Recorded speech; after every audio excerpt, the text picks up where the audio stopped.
Okay, I finally decided what I want to do with my 80s unicorn fabric panel. Do you know the unicorn tapestries? Well, I'm gonna make my own, except my vision is less medieval and more like if a child commissioned Betsy Johnson to make it. I noticed when I was ironing it that the previous owner had put just a few rows of green stitching in, and I love that, and so I'm going to keep it there. I'm gonna start by quilting this panel. Have I ever quilted anything before? No, but here we go. I'm using some 100% cotton natural batting, and I'm adding just this front panel for now because I still don't know exactly what I'm going to do with the back, but I do know it doesn't need to be quilted to the front because I'm going to be beading and adding some sequins and embellishments, so I want to hide that inside later on. I read that you should leave 2 to 4 inches of batting around your quilt piece to account for shifting tension when I'm quilting it.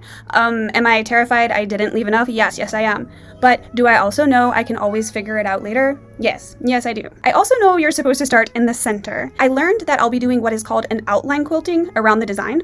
I also learned that what I will be doing is called dirty quilting. This is when you ignore rigid rules and you prioritize a more seat of the pants creative process, and maybe you even do so with a slightly rebellious mindset. For instance, apparently I should practice first, but what can I say? I am a quilting goblin and a general menace. But if I'm putting a little bit of forethought into this, I think it would be smart to do a long basting stitch so it won't get too tight, since I do want to be able to bead over some areas later. And I'm using the walking foot to start to see how that goes.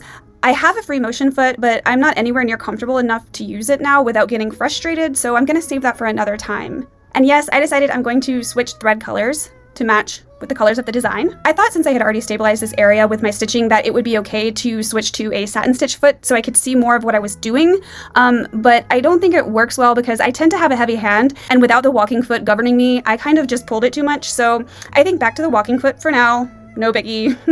Okay, stay tuned to see how this goes.